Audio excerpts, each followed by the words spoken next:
Angela, ano ibig sabihin nito, ha? Bakit may camera doon sa bag na binigay mo sa akin? Siguro galing talaga to sa'yo, no? Hindi sa nanay mo? Sunggab ka kasi na sunggab. Tinitiktikan mo ba ako, ha? Oo. Pinaglalaroan niyo lang pala kami ng nanay mo.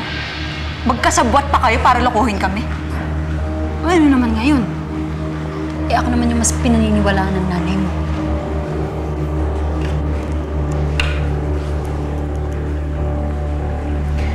Ewan ko na lang kung paniwalaan ka pa nila kapag nakita nila to. Ayan. Siguradong pauwi na sila galing sa bahay. Kahit ilan pa, bibilan kita. Bigyan ko talaga! Pati niya! Bigyan mo yan sa akin! Bigyan mo yan sa akin! Hindi ko ibibigay sa'yo ito. Kailangan malaman ni Daddy to! Talaga?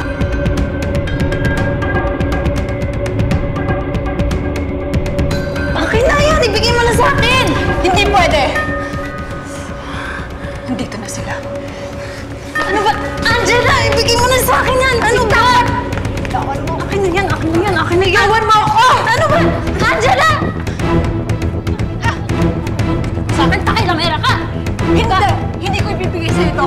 Kailangan malaman ni na Daddy ang kalokohan mo. Na sinungaling ka na niloloko mo lang kami. Talaga? Talaga? Bigyan mo yan sa akin!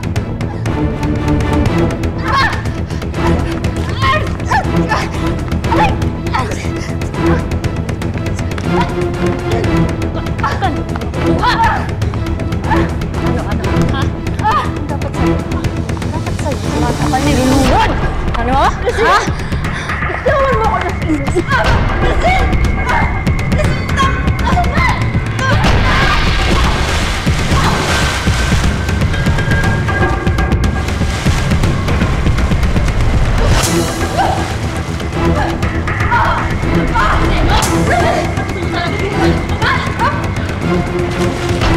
Bakit hindi ako makahiga? Yun naman naman sa'yo eh!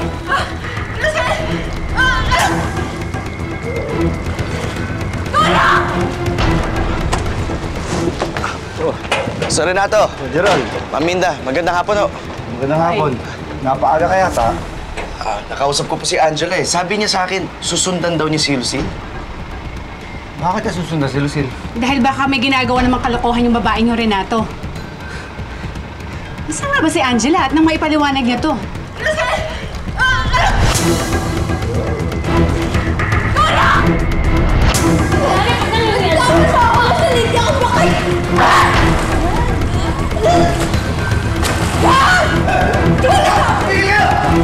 Tigil yan! Angela! Lucille! Tigil yan! Tigil yan!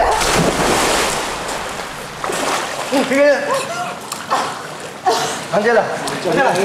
Hinga! Anak, halika!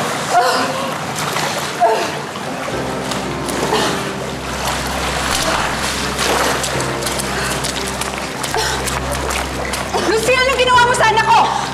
Tita, siya yung nauna eh! Lumayas ka na dito! Ayoko na makita ang pagmumukha mo!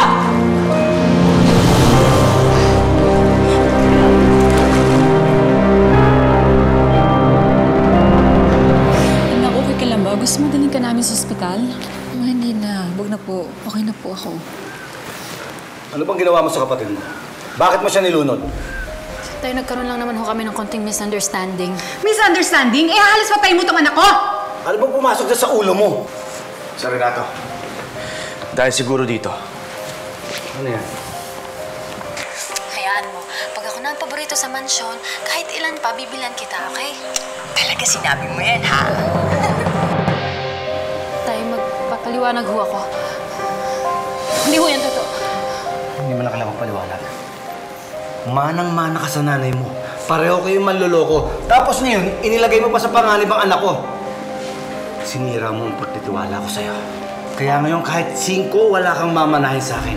At umalis ka na sa pamamahay ko at ayoko na makita yung pagmumukha mo! Tay, pag-usapan po natin to. Angela, hindi ko naman sinasadya yung nangyari kanina, Tay. Maniwala ko kayo sa akin. Umayos ka! Tay! Umayos ka! Tay! Umayos ka! Tay, nakinig po kayo sa akin! Umayos ka! Umayos ka! Umayos ka sa pamamahay ko! Huwag ka na makabalik dito! Umayos ka! Umayos! Tay!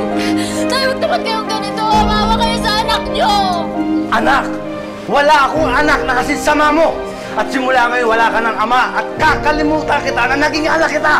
Tay, huwag naman kayong ganyan. Nangangako po ako, magpapakabait na ho ako. Angela, pasensya na. Hindi ko talaga sinasadya yung kanina. Hindi mo na kami mapapaikot, Lucille! Lumayas ka sa pamabahay ko! Mga walang iya kayo. Hindi nyo kilala kung sino binabangga nyo! Sinusumpa ko, kaya makinig kayo! Sinusumpa ko! Magbayad kayo! Magbabayad kayo!